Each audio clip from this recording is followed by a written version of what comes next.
Fareed Qassem watched through the window as the burning wreckage of the American convoy sent black smoke into the morning scupped. He didn't flinch. He smiled. 3 soldiers were dead, their bodies still inside the twisted metal, and he turned away from the window before the smoke even began to thin, already thinking about the next bomb, the next road, the next morning he could ruin. That smile, that slow, deliberate turn away from death he caused, that is where the story begins. Before we go any further, if you're watching this right now, drop your city in the comments below. I want to see how far this story has traveled. And if you haven't subscribed yet, hit that button and stay with me until the very end. What happens next is something you will not see coming. Staff Sergeant Emily Carter had not slept in 31 hours. That wasn't unusual. Sleep in her line of work was a luxury you negotiated with your body the same way you negotiated everything else in a war zone, carefully, partially, and never with any guarantee of getting what you asked for. She had learned to function on edges, on margins, on the thin ribbon of alertness that lives somewhere between exhaustion and focus, and she had learned to live there so completely that it had stopped feeling like deprivation and started feeling like home. She was lying flat on the eastern ridge of a mountain that didn't appear on any commercial map, in a country that had been grinding armies into dust for centuries, and she was doing what she did best. She was watching. Below her, through the glass of a Schmidt and Bender scope that had cost the United States government more than most people's cars, the compound sat in the bowl of the valley like something that had grown there naturally, all mud brick walls and hard angles, in the particular stillness that comes to places where people are very careful about being seen. 3 structures, 1 main building with a flat roof, 2 smaller outbuildings pressed against the northern wall, a courtyard that was empty, in the way courtyards are empty when someone has deliberately made sure nothing interesting is visible from above. Corporal Ryan Walker lay 2 feet to her left, his spotting scope steady, his breathing controlled in the way that took most people years to learn. Movement. Northeast corner, he said. His voice was barely a breath. I see him, Emily said. A single figure had crossed the sliver of open ground between the main building and the eastern outbuilding. Male, medium build, moving with the kind of casual confidence that told her he believed he was safe. He disappeared back into shadow before she could identify him. Not him, Ryan said. No, she agreed. They had been watching this compound for 3 days.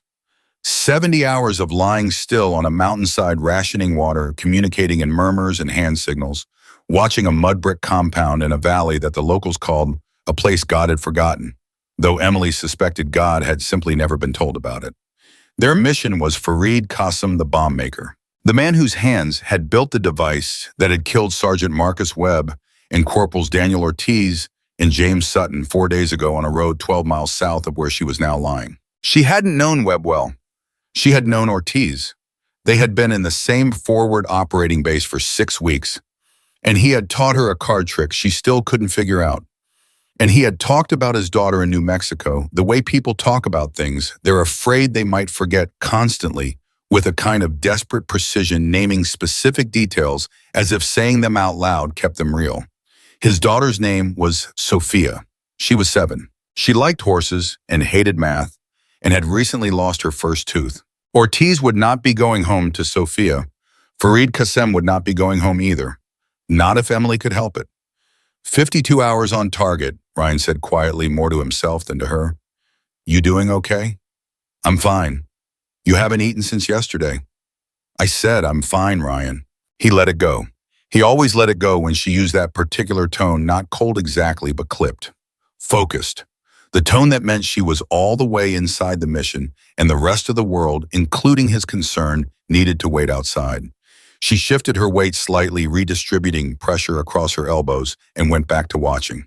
The thing about surveillance work that nobody tells you until you've done it is that it's not boring in the way people expect. It's not the passive boredom of waiting for a bus. It's an active, demanding boredom, the kind that requires your brain to remain fully engaged while your body remains completely still, scanning constantly for significance in a field of visual noise, asking yourself every 30 seconds whether what you're seeing means anything or nothing. Whether that shadow is a person, whether that movement is wind or intention, whether the pattern you think you're seeing is real or something your tired mind has assembled out of desperate need for something to make sense. Emily was good at this. She was by most accounts exceptionally good at this, better than anyone in her platoon, better than most people her evaluators had seen. Her commanding officer had once described her to another officer as pathologically patient, and she had taken it as the highest compliment she'd ever received. She had been watching for 70 hours, and in the last 2 hours, something had started to bother her. She couldn't name it yet.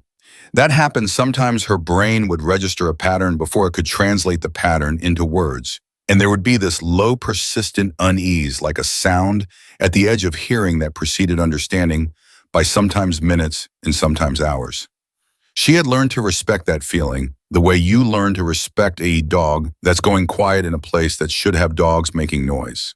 The absence of the expected was its own kind of signal. "Ryan," she said, "yeah. Walk me through the ridge lines again. North, then east, then south." He adjusted his spotting scope. North ridge still clear, nothing moving. East ridge same as before. South ridge, he paused. "What?" "Probably nothing." "Ryan, there's a cluster of rocks at the south ridge at about 11 o'clock from our current position, about 800 meters. There was a reflection about 20 minutes ago. I logged it as sun on quartz." Emily was already moving her scope to the south ridge without him finishing the sentence. She found the rocks. A natural outcropping, exactly the kind of place she would choose if she needed to hide and maintain a line of sight to the valley below. The kind of place she would choose. The reflection was gone. The rocks looked like rocks. Nothing moved. But something was wrong with the shadow distribution on the western face of the outcropping. The shadow was slightly too deep, slightly too regular. The kind of shadow that has geometry in a place where geometry shouldn't be. "That's not sun on quartz," she said. Ryan was quiet for a moment. Then, "You sure?" "No," she said, "but I'm not sure it isn't either." She pulled back to wide view and began a systematic scan of the ridge lines, really scanning the way she hadn't done since the first 12 hours when everything was new. Not looking for what she expected to see. Looking for what she wasn't supposed to notice. 90 seconds. Then she found the second one. West Ridge, 850 meters. A gap between two large stones that had the wrong kind of darkness in it. The kind of darkness that has a shape. Her heart rate didn't spike. That was training. But something in her chest did something that wasn't quite settling. She kept scanning. The third one took 4 minutes to find. Northwest approach. The shadow of a dead tree that fell at a slightly wrong angle relative to the actual position of the sun. The shadow was real. The angle was wrong because the object casting part of it was not the tree. She stopped. She went back to the beginning. She looked again. "Ryan," she said, her voice was very steady, "how many snipers do you count?" He went quiet in the way that meant he was scanning. 90 seconds passed. 2 minutes. "I've got 2 confirmed, 1 probable," he said slowly. "Why are you asking me like that?" "Keep looking." Another 90 seconds. "Emily, keep looking." He did.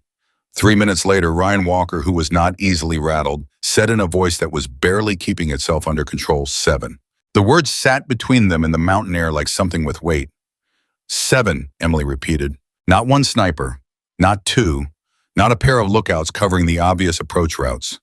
7 carefully positioned marksmen spread across the ridges and approaches of the valley, with the kind of deliberate geometry that told her this had not been arranged overnight. This had been planned. Someone had walked this valley and looked at it the way she looked at things and had placed 7 shooters in positions that were individually nearly invisible and collectively catastrophic. Every northern approach was covered. Every eastern route was trapped. The south ridge covered the most likely extraction point, and the position she and Ryan were lying in, the position she had selected as the best overwatch location in the entire valley, was not, she realized, with a cold rush of understanding, uncovered. The West Ridge sniper had a partial line of sight to their location. They had been there for 70 hours, and the West Ridge sniper had been watching them the same way they had been watching the compound.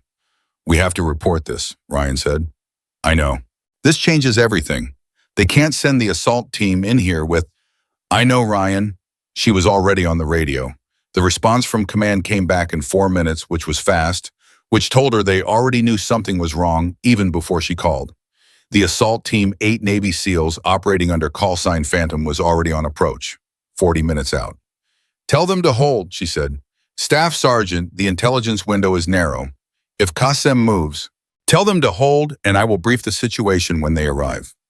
There was a pause on the other end that lasted exactly long enough to communicate that the person on the other end did not like this, but was going to comply because she had said it with the right kind of authority. Copy that, Carter. Holding for your brief. She put down the radio. Ryan was looking at her. 7 snipers, M, he said. We've got 2 confirmed, 5 probable. You want to brief the SEALs on 7 snipers? Yes. And then what? We call an air support. We abort the mission. I don't know yet, she said. I'm working on it. She went back to her scope. She scanned the valley, the compound, the ridge lines, the 7 positions. She was more confident in 6 of them. Now the 7th still nagging at her as probable rather than confirmed. But her gut had been telling her certain things for 2 hours, and her gut had a better track record than she liked to admit.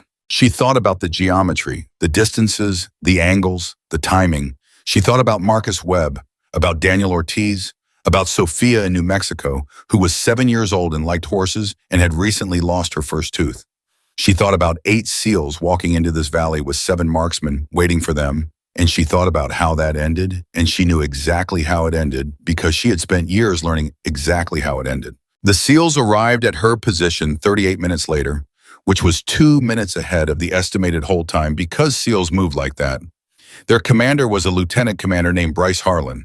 She had worked with his team once before briefly, and she knew him to be a careful man underneath a particular brand of aggression that SEAL teams wore like a uniform. He crawled up beside her without a word and looked through his own optics at the valley below. She let him look for 90 seconds before she spoke. I've got 7 confirmed sniper positions, she said. 2 are definite, the other 5 are high confidence. All ridge lines are covered. All approach routes are trapped. Your team hits that valley floor, you're inside effective range of all 7 before you get within 300 meters of the objective. Harlan was quiet. She waited. He lowered his optics. He looked at her. He looked back at the valley. Then he said very quietly in a voice that surprised her, not because of what the words were, but because of the way he said them with the kind of honesty that takes real courage to offer too many snipers. She had expected argument. She had prepared for argument, the things senior men with impressive credentials sometimes did when a junior female Marine presented them with information they didn't want to have. She had built herself up for the conversation the way you brace for a physical impact. She hadn't prepared for agreement. Yeah, she said. We go in anyway, Harlan said. Command won't call it. The intelligence on this location expires in 6 hours, and there's a time-sensitive attack being planned that we cannot. He stopped, compressed whatever he was feeling into something smaller and harder, and continued. We go in. That's the order. I know. So tell me what we're looking at. She told him. She walked him through every position, every estimated range, every angle of fire, and how they overlapped the gaps in coverage and where they weren't gaps, but places where the coverage was simply less obvious. She told him about the timing, how long it would take the enemy shooters to respond once the assault started, and what the response pattern would likely look like. Harlan listened, the way good commanders listen completely without interrupting filing things, without reacting to them until he had the whole picture. When she was done, he said, 6 of your guys are dead before my team reaches the objective. Yes, she said. Minimum. Yes. He looked at the valley again. For a long time. What do we do? Ryan asked, and she noticed he'd asked her, not Harlan, and she noticed Harlan noticed that too. Emily looked through her scope. She was counting. She was measuring. She was running calculations in her head that weren't really calculations. They were something more intuitive than that, something that lived in the part of her brain that had spent years absorbing what distance and elevation and wind and human physiology could and couldn't do. And right now, that part of her brain was doing something she hadn't asked it to do. It was solving for the problem. It was telling her something was possible, not certain, not safe, not anything that belonged in a textbook or a formal operations plan, but possible. Give me 12 minutes, she said. Harlan turned and looked at her. Ryan turned and looked at her. The two of them looked at her the same way with the particular expression of people who have heard something so far outside the range of expected that their brains are running a full second behind trying to process it. Say that again, Harlan said. Give me 12 minutes, Emily said. She had not raised her voice. She had not changed her tone. She said it the way she said everything when she was completely certain of something flat and clear and without decoration. Hold your team at this position for 12 minutes. I will clear the ridge lines. When 12 minutes are up, your team moves. Harlan stared at her. She met his eyes and did not look away. 7 snipers, he said. Not a question. A reminder. I know how many there are. In 12 minutes. Yes. Undetected, because if any one of those shooters sounds an alarm or fires before your sequence is complete, I know what happens if they sound an alarm, she said. I also know what happens if your team walks into that valley without me doing this first. Harlan was quiet for a long time, long enough that Ryan shifted slightly beside her the way people shift when they're uncomfortable with silence. Then Harlan said, "What do you need?" "The 12 minutes, she said, "and for your team to be ready to move the second the 12th minute is up. No delays, no waiting to confirm. When I tell you to move, you move." Harlan looked at her one more time. "If this goes wrong," he started. "If it goes wrong," Emily said, "it won't matter who gets blamed." Another silence. Then Harlan made a sound in his throat that was not quite agreement and not quite anything else. 12 minutes, he said. "Don't waste them." Emily turned back to her scope. She looked at the first position, the South Ridge 800 meters, the one she'd found first. She ran the angle. She checked the wind, which was 3 miles per hour from the northwest, which meant almost nothing at this range, but almost nothing was not nothing. She breathed in. She breathed out. Her mind went quiet in the particular way it went quiet when everything else stopped being important. Ryan settled beside her. She could feel him, not see him. Feel him reaching the same stillness. His hand moved to his notebook, his wind meter, his own scope. "You know this is insane," he said softly. "I know. 7 targets, 12 minutes. Every shot has to be clean. No alarm, no." "Ryan." "Yeah. I need you to spot, not narrate." He was quiet. Then South Ridge 812 meters, wind at 3 from northwest. Target is stationary. She had the crosshairs on the South Ridge position. The geometry was right. The shadow had resolved itself in the last hour into something with clear human shape. Someone lying in exactly the hide she would have chosen, invisible to anything but the most patient observation. And she had been patient. She breathed in, breathed out. The 12 minutes began. And Emily Carter started doing something that nobody, not Harlan, not Ryan, not the 7 men who did not yet know she was there, believed it was possible. She started winning. The first minute passed in silence. Not the comfortable silence of people waiting together.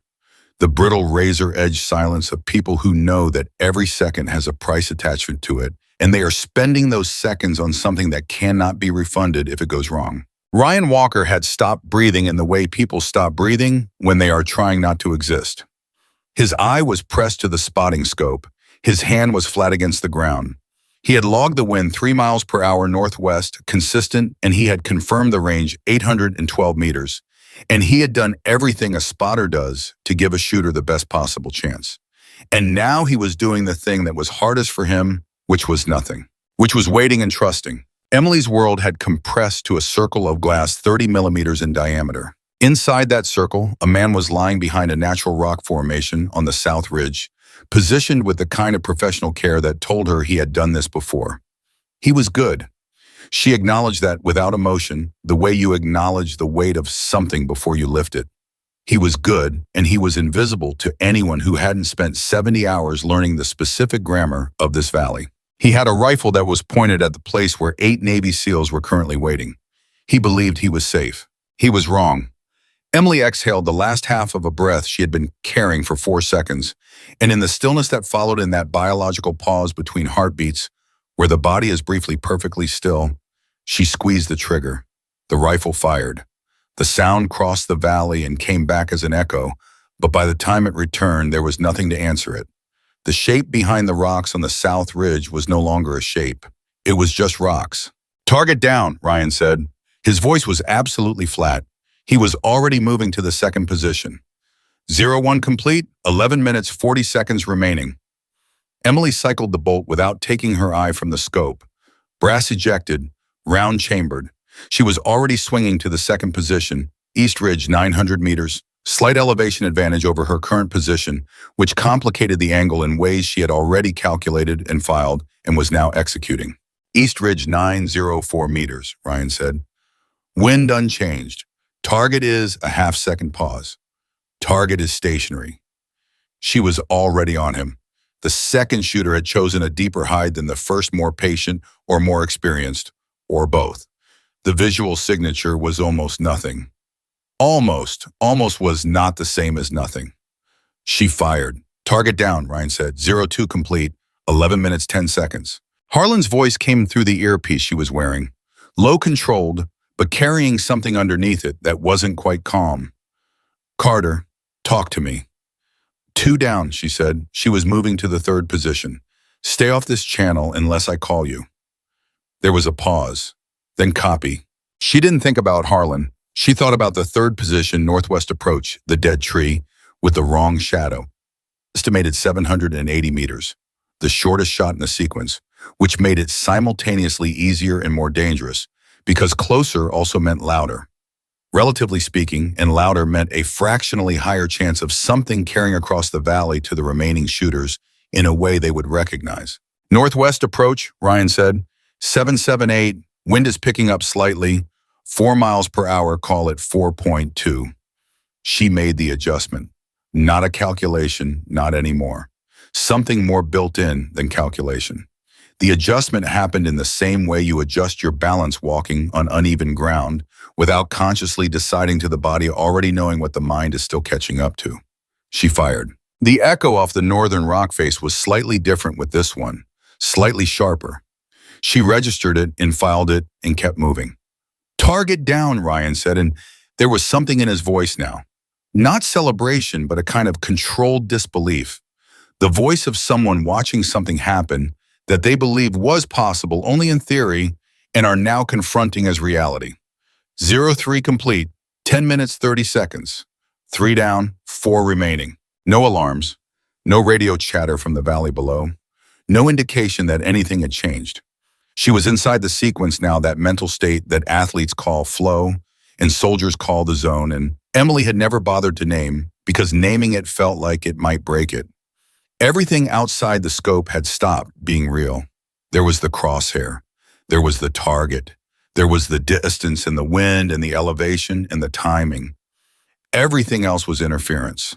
Northeast approach, Ryan said, 1035 meters. She was already looking.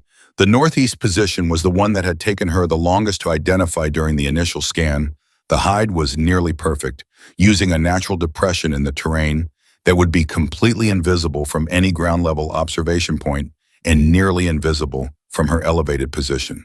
She had found it through behavior rather than visual signature. A slight displacement of loose stones that couldn't have been wind because the wind had been from the northwest for 3 days and the stones were displaced to the northwest, which meant someone had moved through that position from the east. The shooter hadn't moved since she'd identified the hide. He was patient too. They all were. Wind at 4 from northwest, Ryan said. Target is another pause, slightly longer. I'm having trouble confirming this one, M. The depression changes the shadow pattern. I have him, she said. You sure I have him? She repeated. She did. The specific quality of the stillness in that depression was different from the quality of stillness in an empty depression. It was occupied stillness, the stillness of something that was working very hard not to exist. She fired. Nothing. The depression didn't change. Ryan said nothing for 2 full seconds, which was a very long time given what they were doing, and then, I don't have confirmation. Emily didn't change anything. She kept the crosshair on the position and she watched, and she counted 1, 2, 3, and then something shifted in the depression. A small movement, the involuntary movement of a body that is no longer under conscious control. Target down, Ryan said, and his voice was quieter now. The disbelief fully replaced by something else, something closer to reverence, which made her slightly uncomfortable. Because she didn't want reverence right now, she wanted the next position. 04 complete, 9 minutes, 5 seconds. 4 down, 3 remaining. Harlan's voice again. Carter, you're at the halfway point. Status. 4 down, 3 remaining, she said. I said stay off this channel. I have 8 men who are... Commander? She said it very quietly, but the way she said it made him stop. I am aware of what you have. Stay off this channel. When I'm done, I will tell you. Another pause. Longer this time. Copy, he said, and he stayed off the channel. She moved to the 5th position, the western ridge, the one that had the partial line of sight to her and Ryan's position. This was the one she had found second, and it was the one she had been most aware of for the last several hours, with the particular heightened awareness you have for a threat that is looking in your direction. 860 meters, partially obscured by the natural curvature of the ridge at this range, which meant her angle was not clean. She would be shooting through a gap in the terrain feature that was approximately 3 degrees of arc wide. 3 degrees was enough, barely but enough. West Ridge, Ryan said, 862 meters. The gap narrows your angle significantly. You have approximately, I know the gap, she said, 3 degrees of arc. If you're off by Ryan, he stopped. She breathed. The gap was real. The angle was difficult. The margin for error was smaller than anything else in the sequence. And she was 5 shots into a sequence that had already asked more of her than most engagements asked of most people. And she was going to be honest with herself for exactly 1 second. She was tired. Her arms had been braced in the same position for nearly 10 minutes. Her eyes were burning from the sustained focus. The exhaustion she had been managing for 31 hours had found a small crack in the wall she had built against it and was pushing through. She noticed all of this. She filed it. She did not allow it to mean anything. She fired through the gap. The sound that came back from the west ridge was slightly wrong, a secondary impact she hadn't expected the round clipping rock at the edge of the gap before it reached the target. West Ridge, Ryan said, and his voice had changed completely. I have movement. He's moving or down. Moving, and then the West Ridge sniper fired. The round passed so close to Ryan's position that Emily heard it, not the impact, but the specific sound of a bullet's passage that you only hear when it's within inches, a sound like a whip cracked next to your ear. Ryan flinched. The movement was involuntary and small, and he controlled it in under a second, but it had happened. You okay? She said. Yeah. His voice was a little rough. Yeah, are you hit? No, I'm not hit. He was breathing harder now. He's down, but I don't know for how long. He may have signaled if he had a radio alert set up, if there's any kind of, how long do I have? I don't know. Best estimate, 30 seconds. Maybe, if he had a check-in protocol, if the others are expecting. She was already moving to the 6th position. 7 minutes, 18 seconds remaining. 2 enemy shooters left, the south-southwest position in the eastern plateau. She had been planning to take the south-southwest first because the angle was cleaner. But if the West Ridge shooter had triggered any kind of alarm protocol, the south-southwest position would be the first one to respond, which meant the south-southwest position might move. And a moving target at this range in deteriorating time conditions was a different problem entirely from a stationary one. She went to the south-southwest position. South-southwest, Ryan said, and he had recovered. His voice was back steady again. 940 wind is shifting. We're getting a crosswind now, left to right, approximately. Call it. 6 miles per hour, 7 maybe. It's variable. Variable wind at 940 meters was a serious problem. Variable wind meant you were shooting at a moving target you couldn't see. The wind itself was the target, and it had no consistent shape. You couldn't calculate it. You could only read it in real time in the specific way the vegetation moved, in the way the air felt on the exposed skin of your hands, and you made a judgment that was partly science and partly something else entirely, something that didn't have a clean name. Emily read the wind. She fired. Target down, Ryan said. 06 complete. 7 minutes, 2 seconds.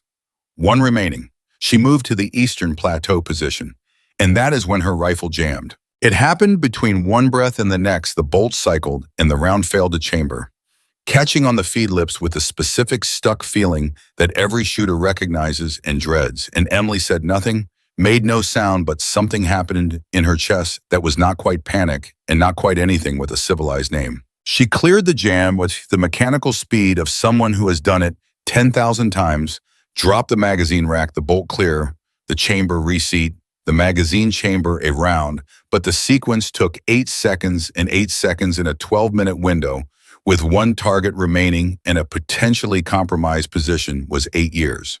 Brian, Ryan said, I know. 6 minutes, 50 seconds. I know. She brought the rifle back up, found the eastern plateau position through the scope, relocated the hide. and the hide was empty. She stopped breathing. The eastern plateau position, the seventh shooter, the one she had identified through a shimmer of heat displacement 3 hours ago and tracked through a series of micro-movements over the following hours, was empty. The shooter had moved. "Ryan," she said very carefully, "the seventh position is clear." A pause. "I see that," he said. "Where is he?" Another pause. Longer. Ryan was scanning. She could feel him scanning, the quality of attention that comes off a person doing something urgent. And then Ryan said in a voice she had never heard from him before, a voice that had gone very, very quiet, in the way that voices go quiet when they're carrying something too large for a normal tone. There's an eighth." She didn't move. She didn't say anything. 11 o'clock from the eastern plateau, rock formation, you can't see it from your angle. His voice dropped even further. "He's got his scope on me." This was the twist she hadn't seen coming. Not a variation of what she'd planned for, not a harder version of the same problem.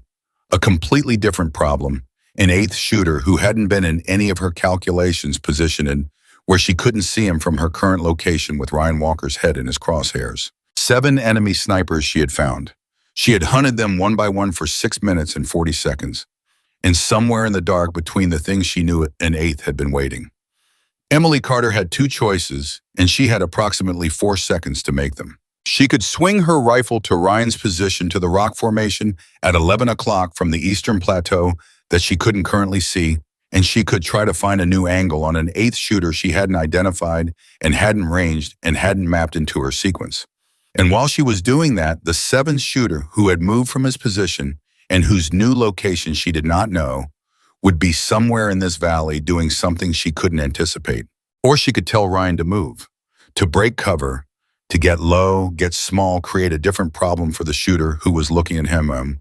But breaking cover meant movement. Movement meant noise. Noise meant the 7th shooter, wherever he was, had his question answered. Meant the compound was alerted. Meant 8 SEALs moved before the valley was clear. 4 seconds. She made her decision. "Ryan," she said, "don't move." "Do not move. Do you trust me?" A pause that lasted 1 second, which felt like considerably longer. "Yes," he said, "then do not move." She took her rifle off the eastern plateau.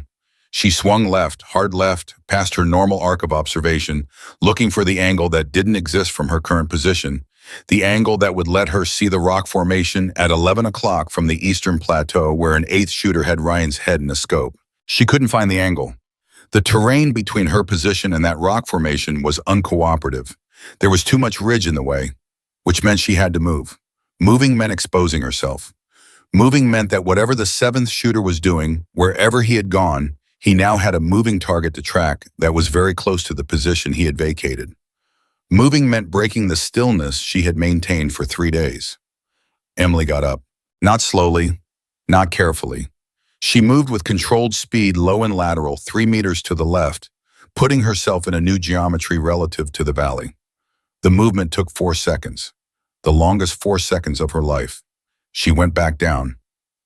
Scope up, found the rock formation at 11 o'clock from the eastern plateau, found the 8th shooter, found Ryan's position through the shooter's sightline, made the calculation, new range. 700 meters, new angle, slight downhill slope, wind now at her back, which subtracted from her drift adjustment. Ryan said, and there was something in his voice now that he was working very hard to keep out of it and not entirely succeeding. "He's not moving." "I know." "He's not moving, which means he's waiting. Which means, Ryan, I need quiet." Silence.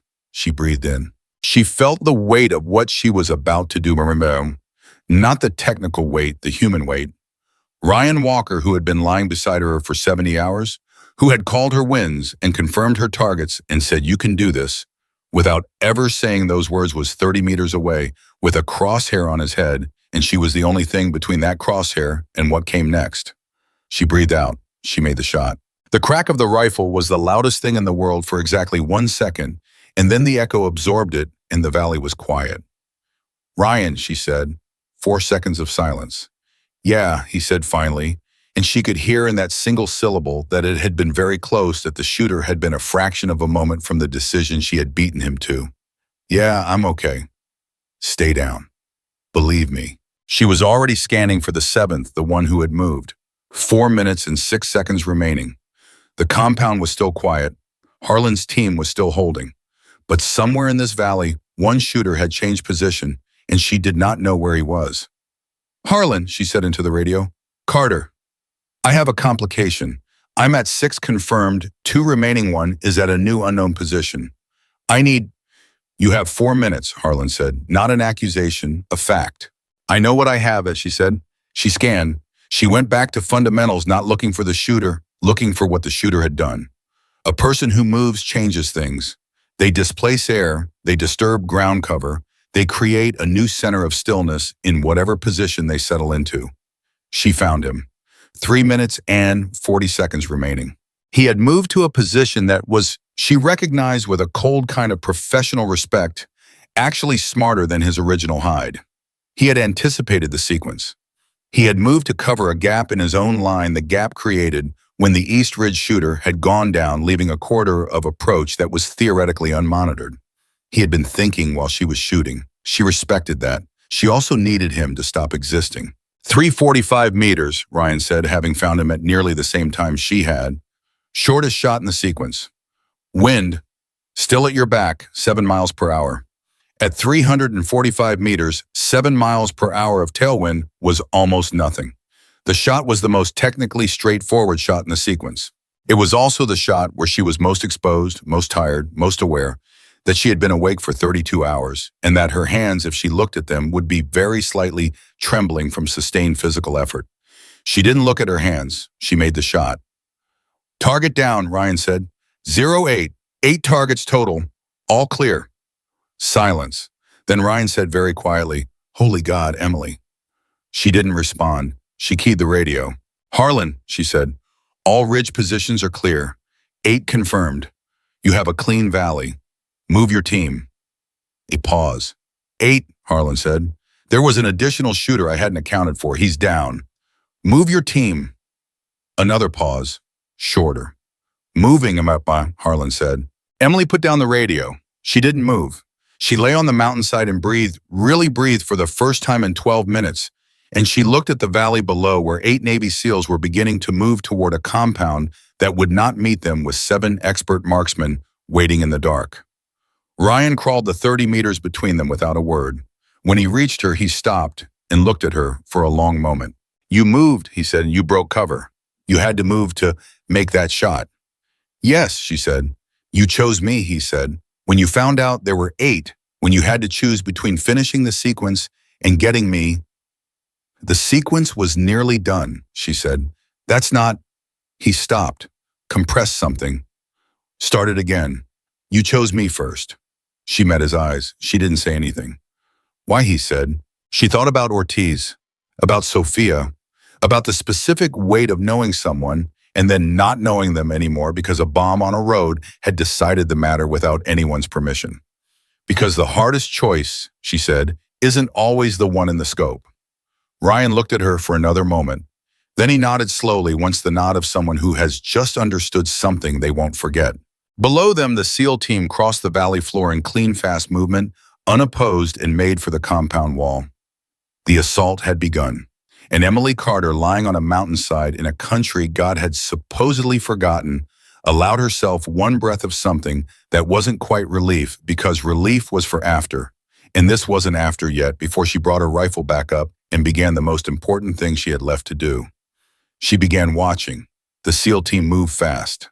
Emily watched them through her scope, 8 figures crossing the valley floor in the particular kind of controlled speed that comes from years of training and the specific motivation of knowing that someone has just done something extraordinary to give you this window, and you are not going to waste it. They moved in pairs, covering each other, reading the compound wall as they approached it, and they were good. She had worked with SEAL teams before, and she knew the difference between people who moved well and people who moved like this, and these 8 men moved like this. Harlan's voice came through the earpiece. "At the wall. Bravo team is on the northeast corner. Alpha is stacking at the main entrance." "Copy," Emily said. "I have overwatch. Call any movement you can't identify." "Understood." Ryan had repositioned 2 meters to her right, giving them slightly different angles of observation, so their combined field of view covered more of the compound interior. His spotting scope was up, his breathing was controlled. He had the look of someone who had filed the last 12 minutes in a place they deal with later and was fully present now, which was, she thought, exactly the right thing to do and exactly what she trained him to do. Compound is quiet, Ryan said. No visible movement on the roof. They know we're here, Emily said. Not a question. Maybe, maybe not. If none of the 8 got a signal out, they know, she said. Someone always knows. She had learned that. In 3 years of combat, that was one of the truest things she had accumulated, that the enemy, whatever else you could say about them, was not stupid. And when 8 of their most carefully positioned people stopped answering their radios inside a 12-minute window, the people who were paying attention would notice. The question was not whether they knew. The question was how much time had passed between the first shot and the moment that knowledge became action. She estimated 4 minutes, maybe 5. The SEAL team had been moving for 2 minutes and 40 seconds. Harlan, she said, you need to be inside in the next 90 seconds. We're working on it, Carter. I'm not suggesting the compound is going to get complicated in 90 seconds. A pause. Then Harlan's voice directed away from the radio, giving his team a command she couldn't fully hear. And then the sound of the breech explosive sharp controlled, and then 8 voices going loud simultaneously as the SEAL team went through the door fast and hard and committed. Emily kept her scope on the roof, on the windows, on the courtyard. 30 seconds passed. Harlan's voice. Alpha is in the main building. 3 personnel, detained 2 armed. Bravo is clearing the east outbuilding. Copy. Watch the underground. Any compound this well defended has an exit that isn't visible from above. We're looking. Another 30 seconds. Then, main building is clear. We have documents, hard drives, communication equipment. No sign of primary target. Emily's jaw tightened. Ryan looked at her. He didn't say anything. He's not there, Harlan said, and his voice had a quality in it now. Not defeat, but the specific flatness of a man managing a significant disappointment while maintaining operational focus. Qassem is not in the compound. She had known, she realized, in the way you sometimes know things before you can justify knowing them. There had been something about the pattern of the compound's activity over 70 hours that had sat wrong with her. Not wrong enough to change the mission, but present like a low note you feel more than hear. The compound had been active enough to confirm the intelligence, but not active enough to confirm a high-value target's physical presence. She had attributed that feeling to paranoia, to the particular kind of overcaution that comes from too much time alone on a mountain with too much time to think. She had been right to feel it. She had been wrong to attribute it to paranoia. He was there, Emily said. He left. How recent is the evidence inside? Harlan was quiet for a moment. She could hear him moving, heard him ask someone a question she couldn't make out. Then food still warm in the main building. Someone ate here in the last 3 hours. He's close, she said. He didn't leave because he knew we were coming. He left because of something else, something operational. He's still in the area. Carter, I have a compound full of intelligence that needs to be secured and extracted, and I know what you have. I'm telling you, he's close. That may be true, but I can't. And then the first shot came from the northern ridge. Not one of her 8. One of hers were down. All 8 were accounted for. All 8 were cold. This was different. This was incoming fire from a direction she hadn't fully cleared, from a distance she estimated at 1,100 meters, and it hit the courtyard wall 6 inches from where one of Harlan's SEALs was standing. Contact north. The SEAL's voice through the radio was train-controlled and fast. Single shot north ridge, 1,100 plus meters. Emily was already swinging north. Harlan, get your team inside the walls. Now, you have reinforcements incoming from the north.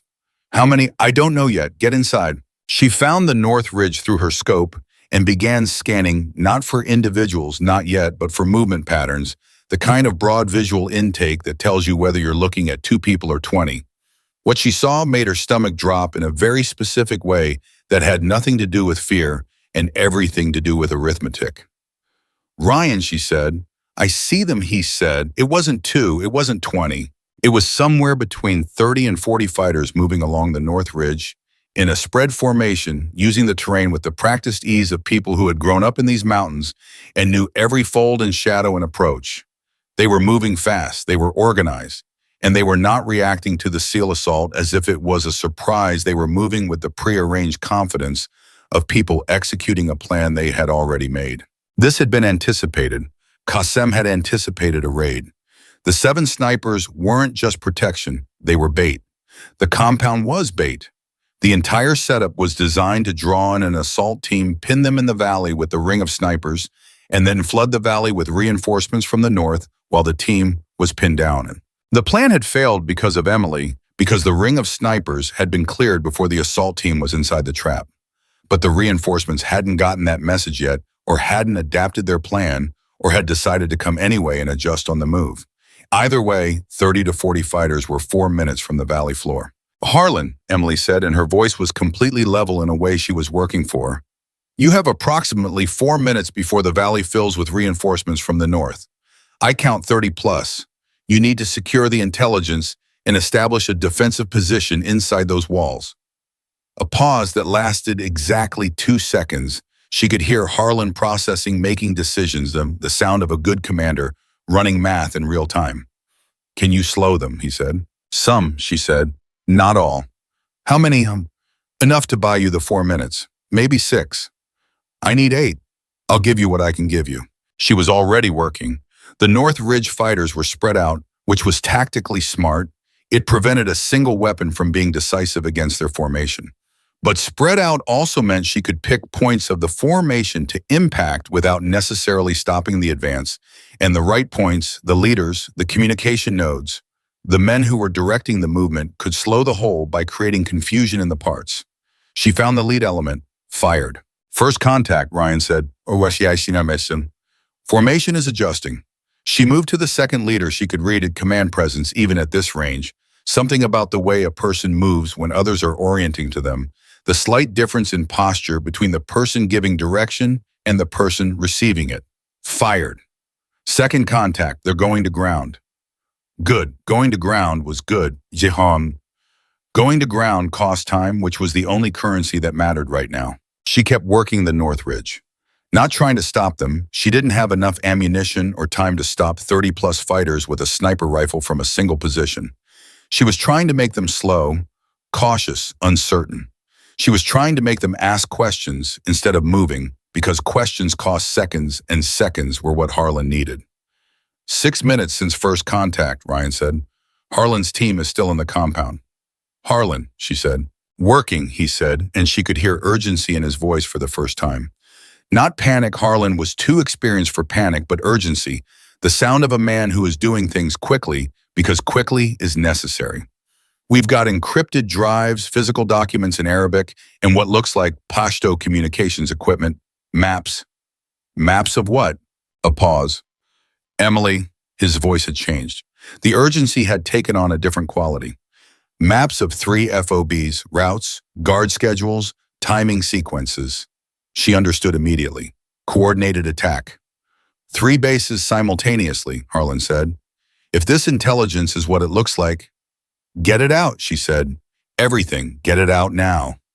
"We're getting it." She kept working the North Ridge.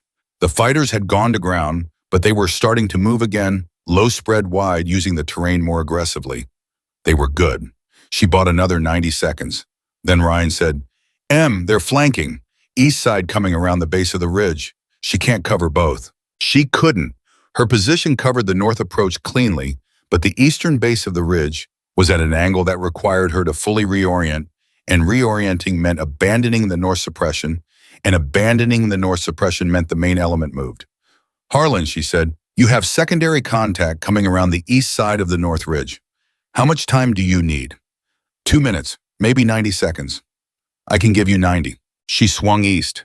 The flanking element was smaller. She counted 8 individuals moving fast along the eastern base of the ridge. These were the ones who would reach the valley floor first if she didn't redirect them. She fired twice in rapid succession, not precision shots, pressure shots designed to make the element react and reorient rather than move. They worked. The flanking element scattered into cover. But while she was east, the north element moved. "North element is at the ridge base," Ryan said. 2 minutes to valley floor." "Harlan." 90 seconds, Harlan said. "We're almost..." And then Harlan stopped talking mid-sentence, which was wrong, and the channel went quiet, and Emily felt the particular quality of that silence in her chest. "Harlan," she said, static. "Then we have a situation inside. Talk to me." One of the detained personnel had a concealed weapon. Petty Officer Reyes is down, not critical, but a burst of noise-controlled chaos commands being issued. "We've got a secondary firefight inside the compound." Emily processed this in approximately 1 second. The SEAL team was engaged inside, pinned by a situation inside the walls with 30-plus fighters, 2 minutes from the valley floor. An eastern flanking element recovering from her suppression. Ryan to her left, with blood on his sleeve that she hadn't fully registered until this moment. "Ryan," she said sharply, "your arm." He looked down. There was blood on the sleeve of his left arm, not a lot, but real. "I didn't want to mention it during the shot that came close, when the West Ridge shooter fired. A fragment, I think. I'm okay." "How okay?" "Functional," he said, and she could hear that he was telling the truth, not minimizing, actually functional. His hands were steady. His eye was at the scope. "Don't worry about my arm. Worry about the 200 people who are going to die if that intelligence doesn't get out." 200 people. She didn't know if Harlan's estimate was right. She didn't know the full scope of what was in those documents. But she had spent enough time in this war to know that coordinated attacks on 3 forward operating bases weren't theoretical. They were the kind of thing that happened that cost lives in numbers that didn't fit neatly in your head, that left families destroyed in 3s and 5s and dozens. She went back to the north element. They were moving again. 1:30 to the valley floor. "Harlan," she said. "Coming out," he said. "We're coming out now." The SEAL team emerged from the compound in a fighting withdrawal. 2 men covering the rear, Harlan in the center, coordinating 2 men carrying Reyes, who was ambulatory, but clearly compromised, every member of the team carrying evidence bags or hard drives or document packets. They moved to the southern wall of the compound and established a defensive position, and Emily could see from her overwatch exactly what they were working with. 8 men in a compound taking fire from inside and with 30 fighters 90 seconds away. She keyed the radio on the emergency frequency. Any station, this is Ghost 01 requesting immediate fire support and extraction grid." She read the coordinates from memory. "We have 8 personnel, 1 casualty, hostile element, 30-plus approaching from the north." The response came back in 20 seconds, which was fast, which meant someone on the other end had been tracking this mission and was already positioned to respond. "Ghost 01, this is Hammer 6. We have your grid. Apache is en route. 6 minutes out." 6 minutes. She looked at the north element. 90 seconds to the valley floor. "Harlan," she said, "Apache is 6 minutes out. You need to hold that compound for 6 minutes. "Understood," Harlan said, and she could hear in the word that he knew what 6 minutes meant in the current situation, and he was going to do it anyway, which was why SEAL teams were what they were. She started buying time. She was not precise now, she was deliberate, but she was working fast, trading accuracy for rate suppressing, rather than eliminating, making the North Element's approach cost more time than it wanted to spend. Ryan was calling her adjustments between his own work.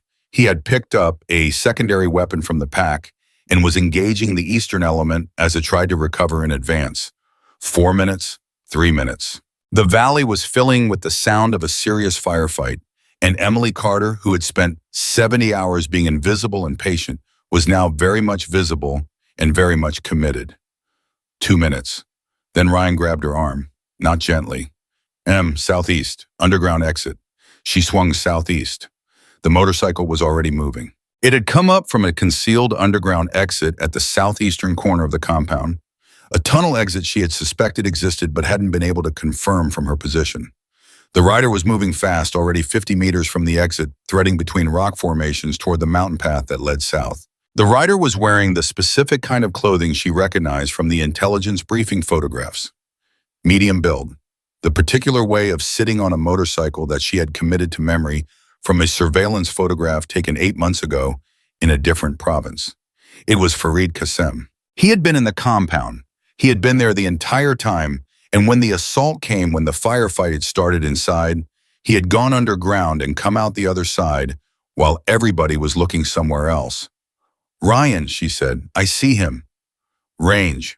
Ryan worked his rangefinder, a pause, then 950 meters, moving, accelerating.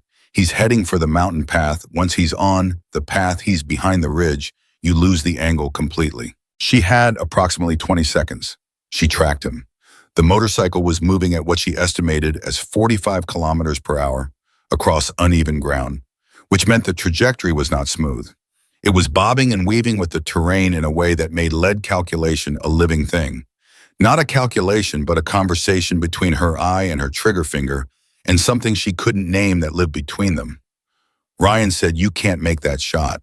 He said it simply, not cruelly, with the honesty of a man who had watched her make extraordinary shots for 12 minutes and who understood precisely what he was looking at and what it was asking. She didn't answer him. She breathed in. She tracked the motorcycle through the scope, the specific instability of it, the rhythm of the terrain beneath the wheels, the way the rider leaned into the movement, the distance closing to the mountain path where the angle died and Qasim became invisible and free and alive. 900 meters. Moving. Low light. Wind at 7 from the northwest. This was not a shot from a textbook. This was not a shot they taught at Scout Sniper School or discussed in any training environment, because it was the kind of shot that lives in the territory past where training ends and something else begins. Something that is either genius or luck or the specific convergence of years of experience with a single moment of absolute clarity. She squeezed the trigger. The rifle fired. Ryan was watching through the spotting scope, watching the motorcycle, watching Qasim, watching the distance between the round's travel time and the target's movement, and he was counting the specific count that happens between a shot and its consequence when the distance is long enough that there is time to notice your counting. 1 second, 1.2 seconds, 1.4. The motorcycle went sideways. Not a controlled stop, not a brake. The front wheel collapsed and the machine flipped and went down hard and fast and tumbling, and the rider went with it, and when the momentum exhausted itself and the dust cleared and the stillness came back, the motorcycle was on its side and Farid Qasim was not moving. Ryan said nothing for 4 full seconds. Then very quietly, in the voice of a man who has just witnessed something, he will spend the rest of his life trying to find the right words for holy God. Emily worked the bolt. She didn't say anything. She looked at the motorcycle. She looked at the man who had built the bomb that killed Marcus Webb and Danielle Ortiz and James Sutton. She looked at the stillness that had come to him at the end of 950 moving meters, the stillness that was different from all the other kinds of stillness she had cataloged in 3 years of this work. She breathed. "Hammer 6 Ghost 01, she said into the radio, her voice completely steady. "Primary target is neutralized. I say again, primary target is down southeast of the compound grid." She gave the coordinates. "Confirm Apache is still on approach. Ghost 01 Apache is 3 minutes out. Hold your position." 3 minutes. She turned back to the valley. The firefight around the compound was still active, the north element pressing against Harlan's defensive position, the east element recovering and advancing. 3 minutes was a long time in a firefight. 3 minutes was an eternity when you were counting the seconds between what you had and what you needed. "Ryan," she said. "Right here," he said. "How's the arm?" "Still functional." "Then let's make these 3 minutes count," she said. And she brought the rifle up and went back to work because the mission wasn't over yet, and Emily Carter did not stop working until the mission was over. The sound of the Apache came in 2 stages. First, the thrum felt in the chest before it was heard with the ears, and then the full mechanical roar of something large and purposeful coming over the ridge fast. And Emily allowed herself exactly 1 second to feel something about that sound, something that was relief mixed with exhaustion, mixed with the specific gratitude of a person who has been operating past their limit and has just been told the limit is no longer required. 1 second. Then the Apache opened up on the north element, and the valley changed its answer, and what had been a firefight became something else entirely. The Apache didn't just change the battle, it ended it. Not cleanly. Nothing in combat ends cleanly, but decisively in the way that a superior weapon deployed at the right moment against a force that has committed itself to a position changes the fundamental math of the situation so completely that the other side has to choose between dying where they stand and dying while they run. The north element chose to run. Some of them made it, most of them didn't. The eastern flanking group, already disrupted by Emily's suppression fire, heard the Apache and made the same calculation faster and with better results, melting back into the mountain terrain with the practiced ease of people who had been doing exactly that for decades before any American soldier ever set foot in this country. The valley went quiet in stages. First the heavy fire, then the secondary exchanges, then the sporadic single shots that meant individuals still making decisions, then nothing. Emily lay on the mountainside and listened to the nothing and breathed. Her body, which had been operating on a chemical cocktail of adrenaline and train suppression for the last hour and 15 minutes, chose this moment to begin its accounting. Her hands were trembling, not violently, but with the fine, persistent tremor of muscle groups that had been locked in sustained tension past their comfortable limit. Her eyes burned. The arm she had been using to brace the rifle had gone partially numb from the elbow down, which she registered as a fact without particular concern because numb was functional, and functional was what she needed for approximately the next 40 minutes. Ghost 01, this is Hammer 6, the radio crackled. Valley is clear. Apache is holding station. What is your extraction situation? She keyed the radio. 2 personnel, 1 with a minor arm wound. We need exfil from our current position. I'm sending you the grid now. Copy 01. We can put a bird in your location in approximately 22 minutes. Can you hold? We can hold, she said. She put the radio down and looked at Ryan. He was sitting up, not lying flat anymore, sitting with his back against the rock formation that had been their home for 73 hours, his left arm across his knee, the sleeve cut back to expose a wound that was, as he had reported, not critical, but was more real than he had let on. A fragment of something rock or metal, she couldn't tell, which had opened a 4-inch gash along the outer forearm that had bled freely and was still seeping. Give me the kit, she said. I can do it myself.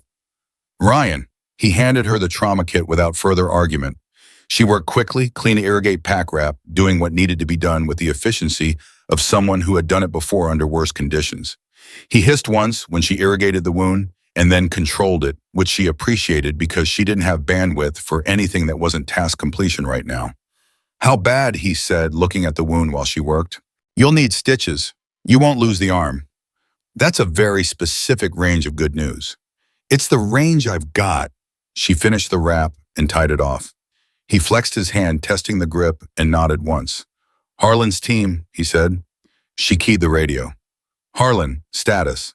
Harlan's voice came back immediately, which was reassuring. Immediately meant conscious and operational, which was the most important thing. All 8 accounted for. Reyes took a round through the left shoulder, clean through. He'll need surgery, but he's stable. We have the intelligence package. I count 4 hard drives, 2 encrypted tablets, a physical document set that looks like it weighs about 8 pounds, and what appears to be a hand-drawn map of all 3 target FOBs with annotated approach routes. Emily closed her eyes for exactly 1 second. Not relief, not yet, but acknowledgement. Get it on the extraction bird. All of it physically on the bird. Don't transmit any of it until it's in someone's hands at the FOB. Already planned, Harlan said. Carter. A pause. Good work today. She didn't respond to that.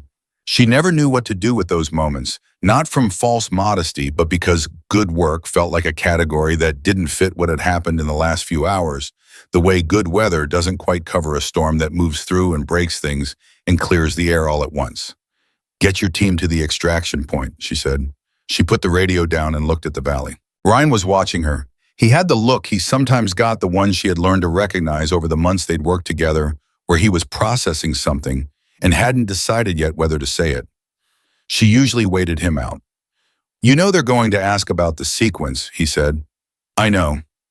About the deviation, about moving to get the 8th shot, about choosing to break the suppression sequence to cover me instead of finishing the primary targets first.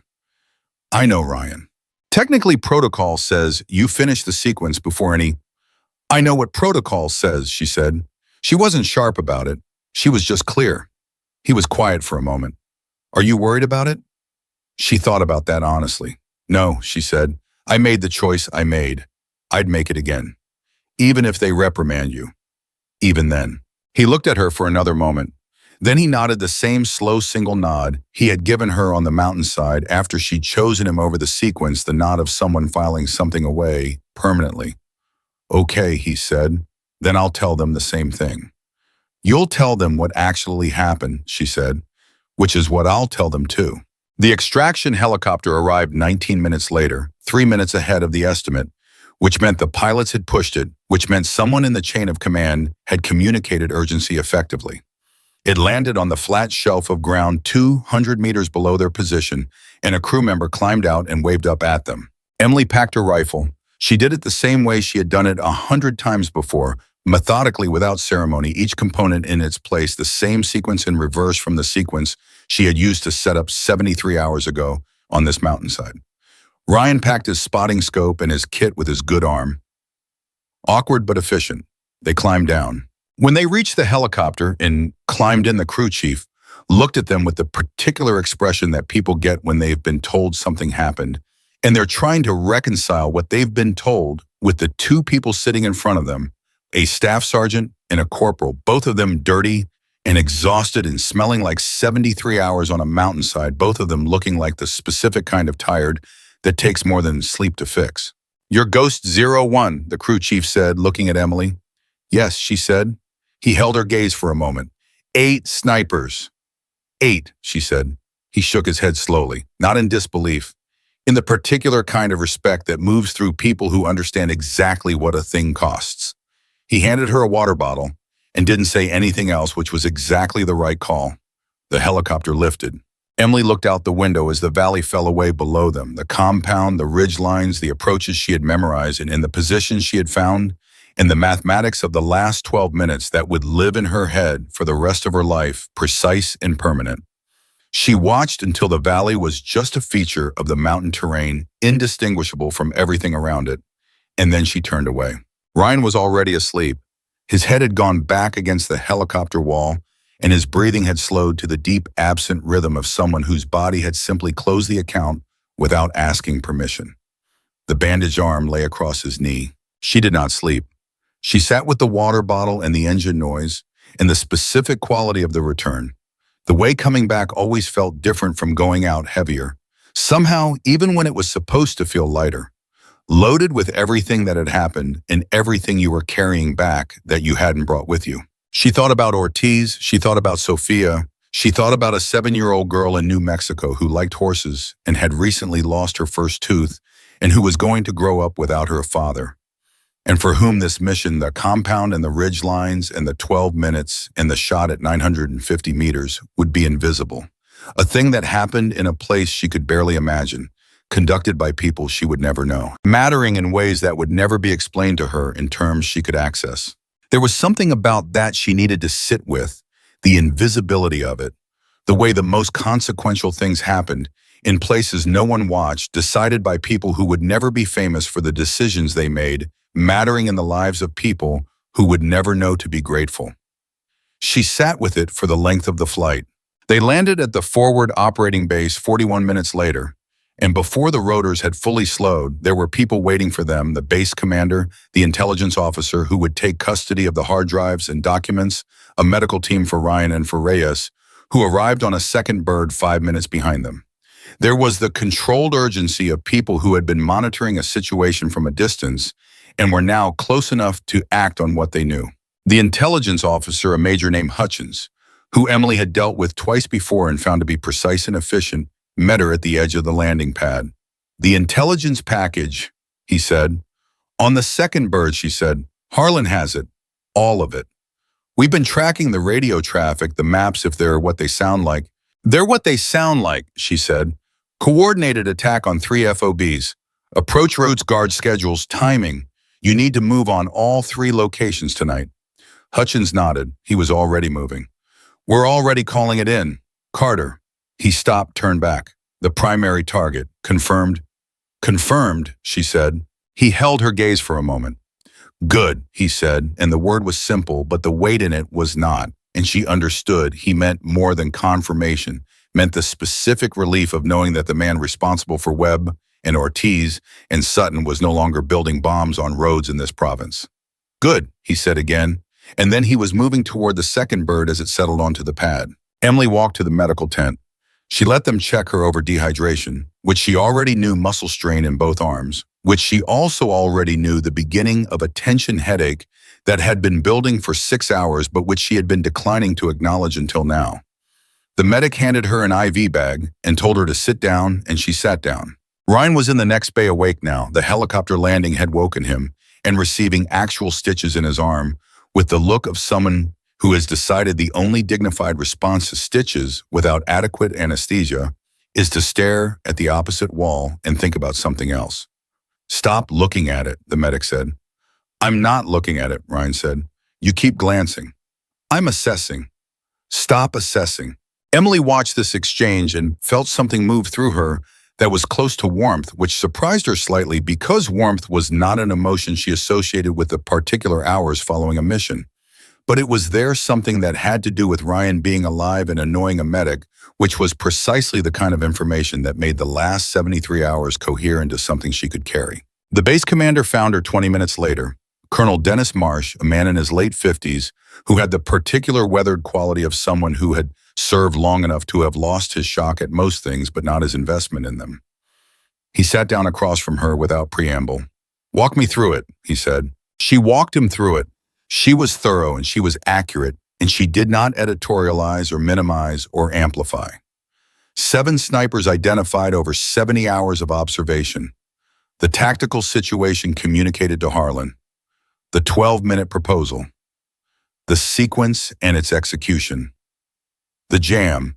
The 8th shooter. The deviation from protocol to cover Ryan. The recovery. The firefight. The shot. The Apache. The extraction. Marsh listened the way Harlan had listened, completely without interrupting. When she finished, he was quiet for a moment. 8 targets, he said. 8, she said. And the deviation, breaking the sequence to engage the 8th before the primary sequence was complete. Yes, she said.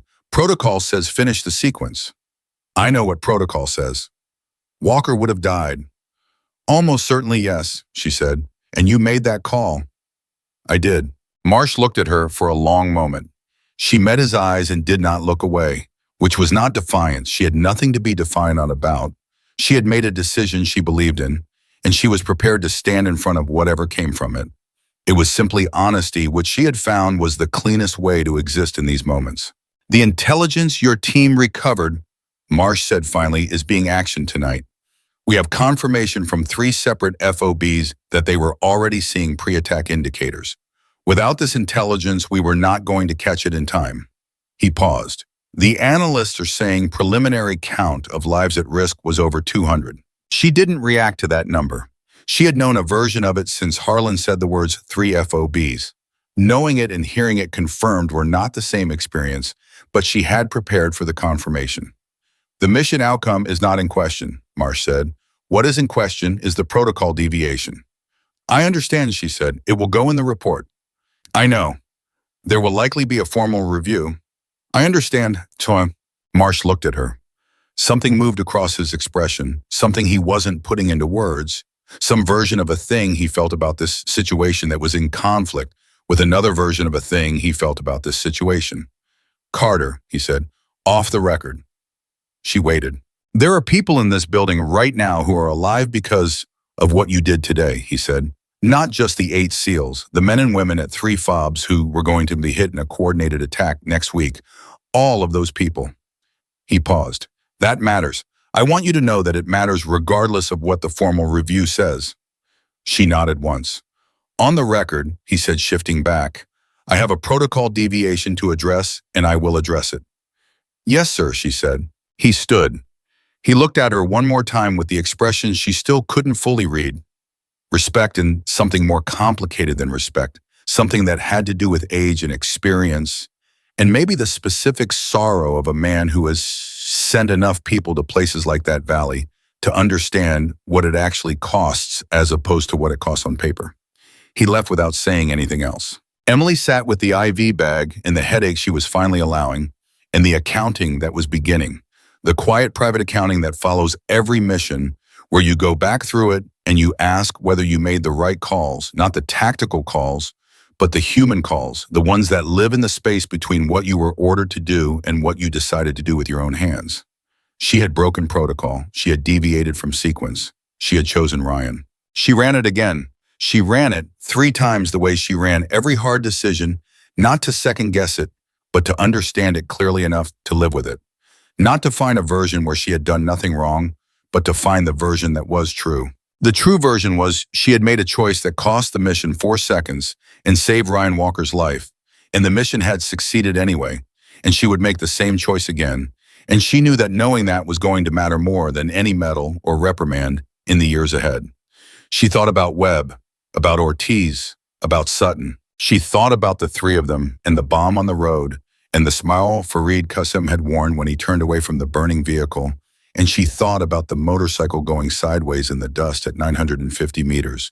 And she allowed herself to feel what she felt about that, which was not triumph and not satisfaction and not the clean, bright thing that victory is supposed to be. It was something quieter than all of those, something that didn't have a name she liked. The specific gravity of having done what needed to be done in the place it needed to be done at the cost it needed to cost and having no apology to make for any of it. Ryan appeared in the doorway of the bay, his arm freshly wrapped in white bandaging, moving with the careful economy of someone whose body has been through something significant and is now negotiating terms. "They gave me painkillers," he said. "Good. They're not working yet. They will." He came and sat down across from her, and he looked at her with the look she had come to know, the one that meant he was deciding something about what to say. "The shot," he said, "at the motorcycle." She waited. 950 meters, moving target, low light, 7 miles per hour crosswind. After everything else you'd already done. He paused. "I told you that you couldn't make it." "You did," she said. "I was wrong." "You were being honest about the odds," she said. "That's not the same as being wrong." He thought about that. "I keep running it back. The timing, the trajectory correction you had to make in real time. The way the terrain was affecting the motorcycle's movement pattern." He shook his head slowly. "How did you know you could make it?" She thought about how to answer that honestly. Not the technical answer she could give him, the technical answer in her sleep. The other answer, the one underneath the ballistics and the training and the accumulated thousands of hours of building the skill that lived in her hands. "I didn't know," she said. "I knew what would happen if I didn't try." He absorbed that. "That's the difference, isn't it?" he said slowly. Not quite a question. "Between what?" she said. "Between knowing you can do something and doing it anyway." He looked at his bandaged arm. "Between waiting for certainty and accepting that certainty is a luxury the situation isn't offering." She looked at him, 23 years old, sitting in a medical bay with a stitched arm and painkillers that weren't working yet, working through something in real time that most people spent years not getting to. "You'll be a good sniper," she said, "when you're running your own team." He looked up. "I'm not running my own team." "You will be," she said. 2 years, maybe less." He was quiet for a moment. "I want to be like you," he said, "when I'm running my own team, the way you think, the way you decide." She felt something shift in her chest, not quite discomfort, something closer to the weight of being seen in a way you hadn't expected to be seen. "Don't be like me," she said, "be better." He started to say something, then he stopped.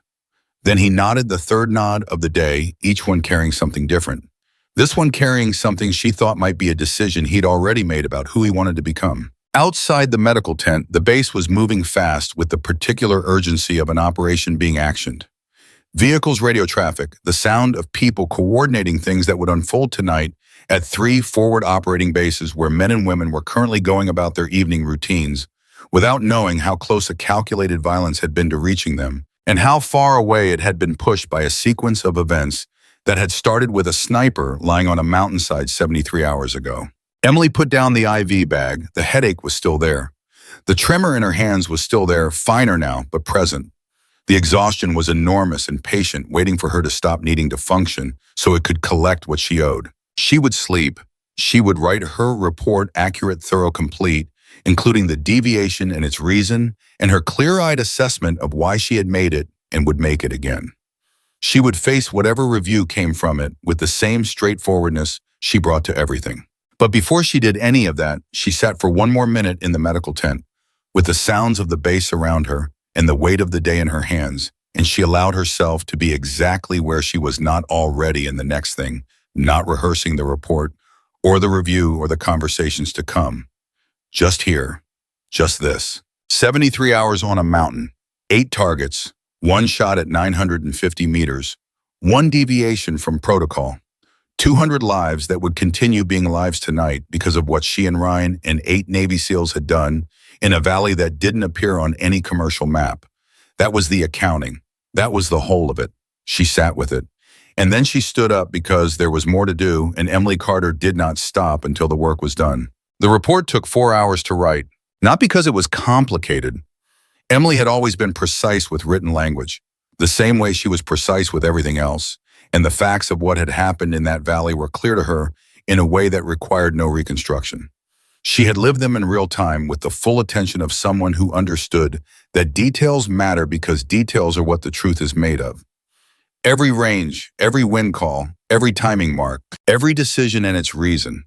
She put it all down in the flat, accurate language of an official military document, and she did not soften any of it, especially not the deviation.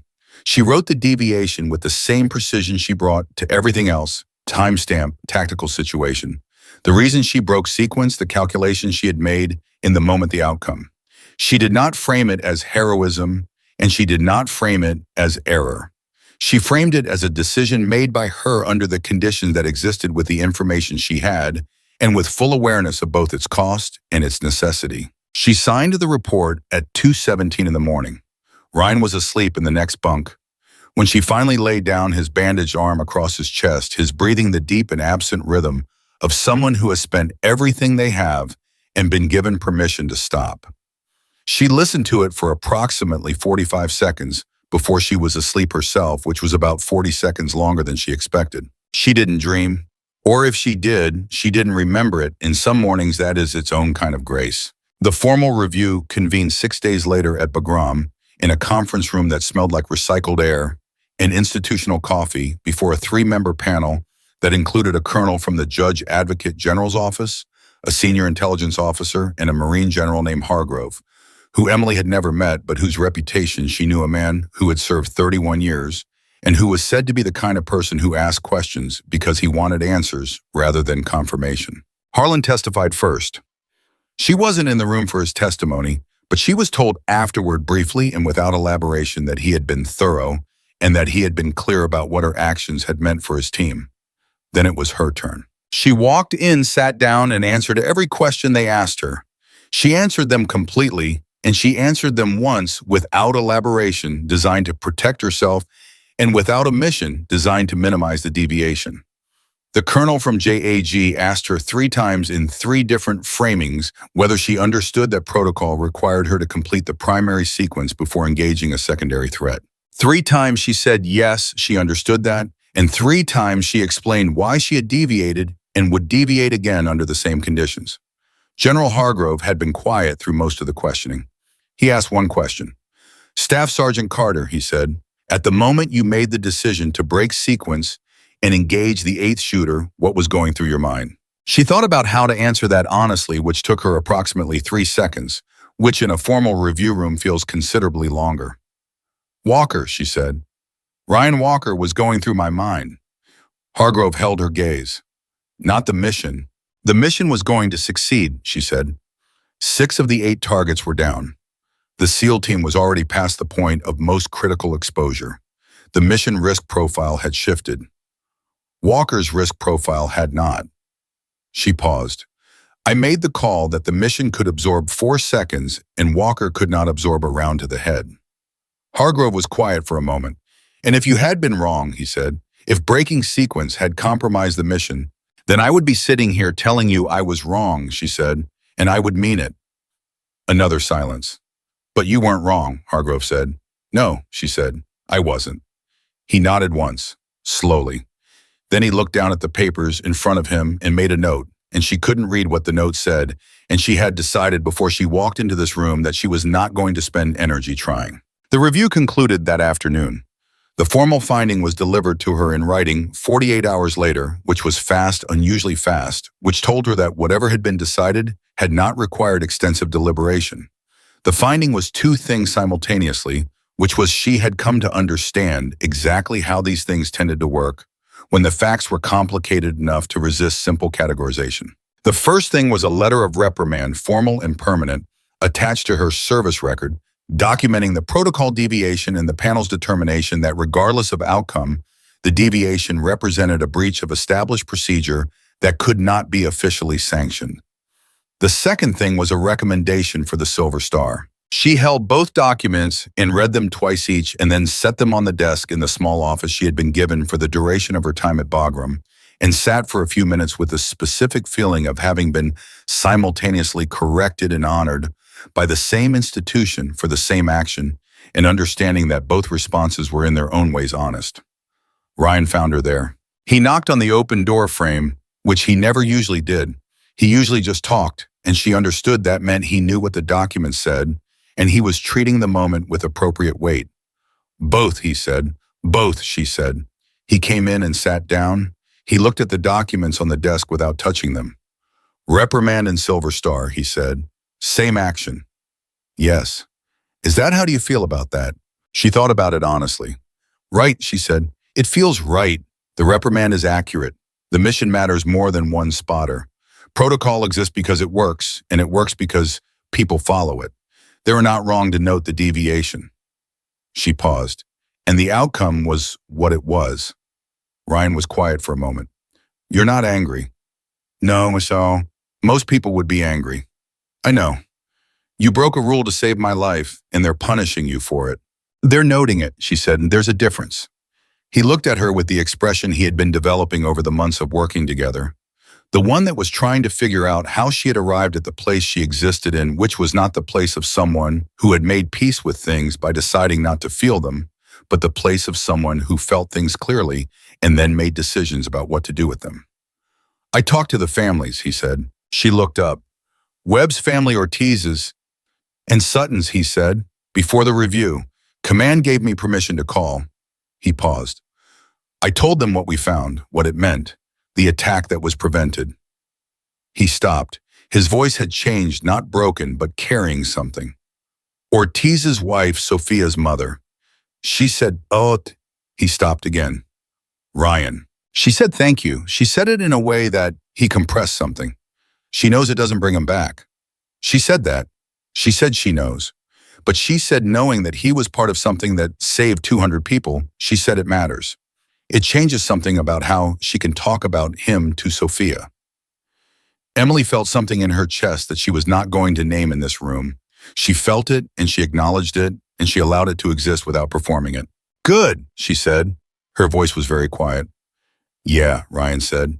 He wiped his face with the back of his hand. Quick one motion, not making a thing of it. Yeah, good. They sat in the office together for a while, not saying anything, which was the right thing to do, with a silence that had that much in it. The Silver Star ceremony was 3 weeks later, back in the States at a base in North Carolina, on a Tuesday morning that was overcast and smelled like incoming rain. There were reporters, not many. It wasn't a big press event. It wasn't the kind of ceremony that got televised, but enough that Emily was aware of cameras in her peripheral vision in the particular performance of public significance that military ceremonies required, which she found uncomfortable in the specific way that private people find public attention. Uncomfortable not with hostility, but with the persistent sensation of being seen at an angle that doesn't quite match how you actually look. General Hargrove was there. He pinned the medal himself, which she hadn't expected, and when he stepped back after pinning it, he held out his hand and she shook it, and he said something to her, very quietly, close enough that the cameras wouldn't catch the words. He said, the reprimand stays. That's the institution doing what it has to do.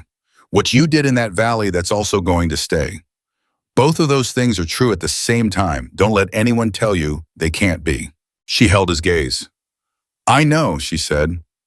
He nodded. He stepped back. The ceremony continued. Ryan was in the front row, his arm out of the sling now, but still moving carefully, his dress uniform, precise, watching her with the expression of someone who is trying to make a memory, deliberately, consciously, the way you look at something you know you're going to want to be able to see again later. The reporters who found her afterward asked questions she answered briefly and accurately. They wanted the drama of it, the 7 snipers, the 12 minutes, the impossible shot, the medal. They wanted the version that fit into a headline, which was a version she understood but could not inhabit because it left out everything that actually mattered about what happened. One reporter, a woman in her 40s who seemed sharper than the rest, asked her a different kind of question. She asked, when you made the decision to deviate from protocol to save your spotter, Did you know it was going to work out? Emily looked at her. No, she said. Then why did you do it? Because not trying wasn't something I was willing to do, she said. The reporter looked at her for a moment. That's going to be the quote, she said. I know, Emily said and moved on. The headlines that ran the following day were predictably about the shot at 950 meters and the 7 they got it wrong. It was 8 snipers and the 12 minutes. The quote about not trying made it into 2 of the 3 major pieces. She read them once and put them away.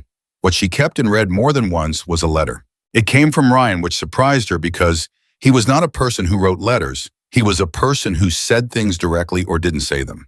But he had written this one on actual paper in handwriting that was careful and slightly formal, in the way that handwriting gets when someone is trying to say something important and doesn't want to get it wrong. He wrote about the valley, about 73 hours on a mountainside, about the specific experience of lying still for that long and learning patience from someone who already had it. He wrote about the 12 minutes and what it had been like to spot for her, through them, the particular experience of watching someone operate past what you believe was possible and revising your entire sense of what possible meant. He wrote about the moment the 8th shooter had him in scope, about the 4 seconds that passed before her shot, about what it felt like to lie still in those 4 seconds and trust someone completely without reservation, without the insurance of certainty, with nothing but the knowledge of who she was and what she had done and the decision that this was enough. He wrote, I've thought about what you said about the hardest target not being the one in the scope. I think I understand it now in a way I didn't when you said it. The target in the scope is something you can train for. The other kind, the decision that costs you something that you make, not because you're certain it's right, but because not making it is something you can't live with, that's the one that actually defines what you are. You made that decision for me. I'm going to spend the rest of my career trying to be the kind of person who deserves it. She read that paragraph 4 times. She put the letter in the same box where she kept the things that mattered, the things that didn't have a category in any filing system. The military provided the things that were the real record of a life in this work, more accurate than any official document and more durable than any medal. 18 months later, she was standing at the front of a classroom at Scout Sniper School in Quantico, Virginia, in front of 23 students who were at the beginning of the long process of becoming something she had spent years becoming, and who were looking at her with the particular attentiveness of people who have been told that the person in front of them has done something extraordinary and are trying to figure out what that looks like from the outside. She had been an instructor for 7 months.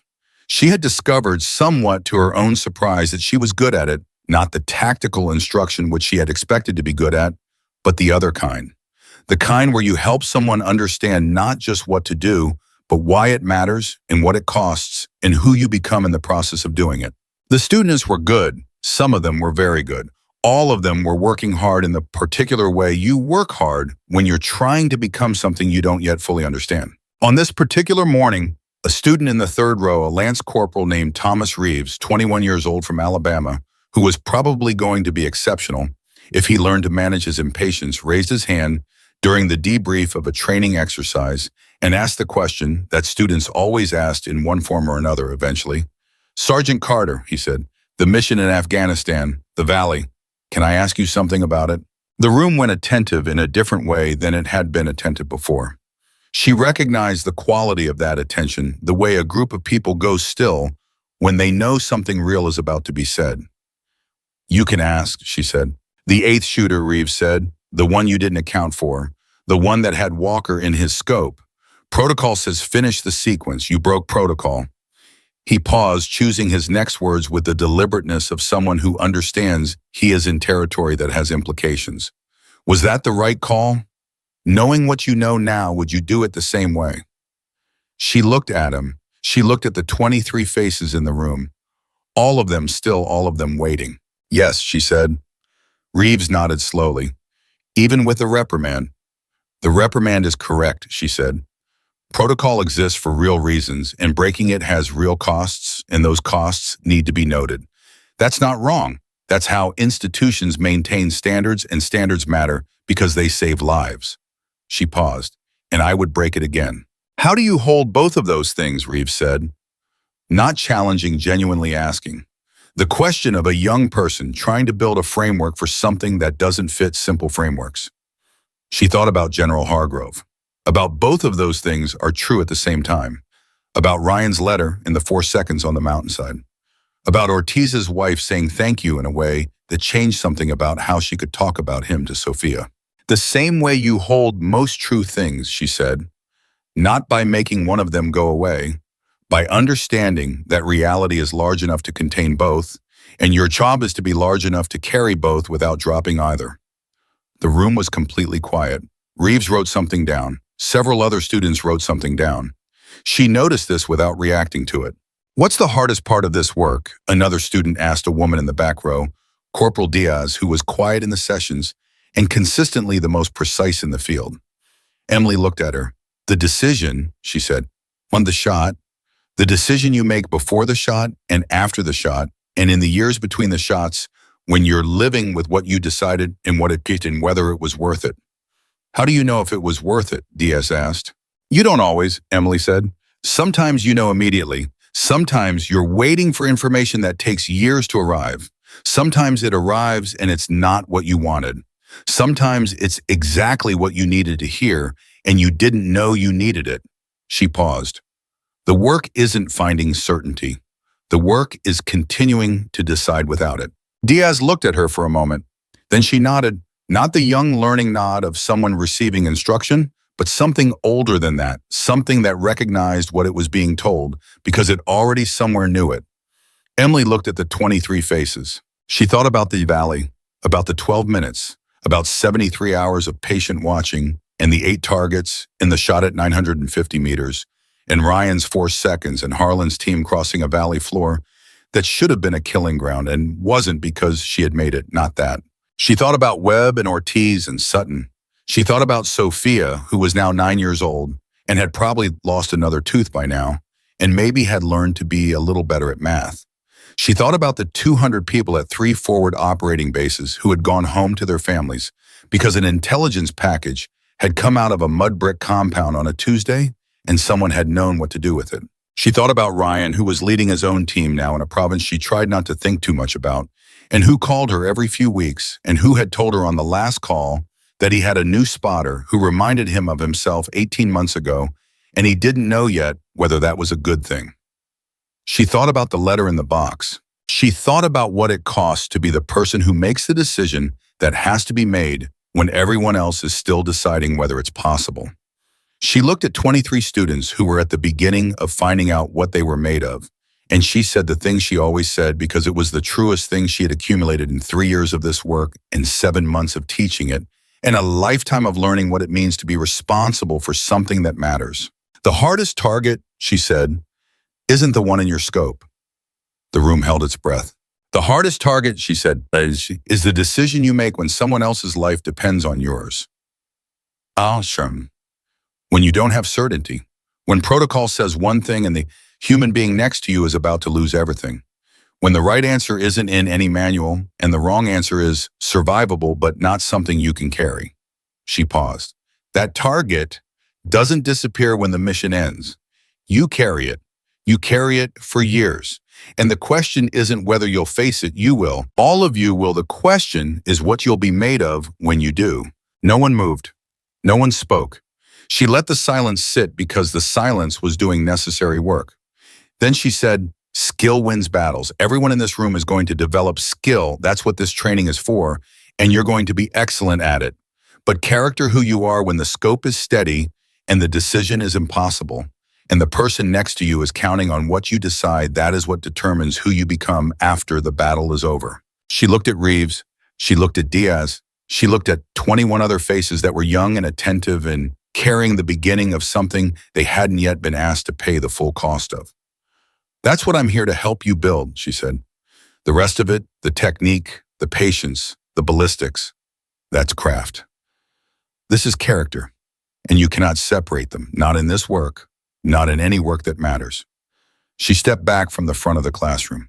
"Dismissed," she said, "range exercise in 20 minutes. Don't be late." The students moved.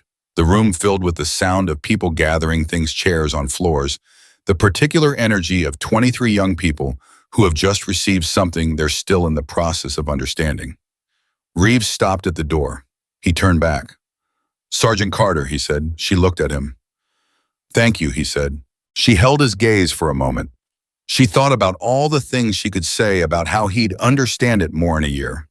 In 5 years, about how the real test was still ahead of him, about how the valley and the 12 minutes and the shot at 950 meters had not made her the person she was, but had revealed the person she had already been becoming. She said, "Go be great." He nodded. He left. She stood at the front of the empty classroom, and the rain that had been threatening all morning finally arrived audible against the window, and she stood in the sound of it, and she was exactly who she was. A Marine, an instructor, a woman who had made an impossible decision on a mountainside in a valley no one could cross, and had lived inside the consequences of that decision long enough to understand that the consequences were not separate from the decision that you carry both. That carrying both without dropping either is not a burden, but the specific gravity of having done something that mattered. The Silver Star was in a case in her quarters. The reprimand was in her service record. Ryan was leading a team somewhere she tried not to think about too much. Ortiz's daughter was 9 years old. 200 people were alive. And Emily Carter walked out of the classroom and into the rain, and toward the range where 23 students were waiting, carrying everything she was, which was exactly enough.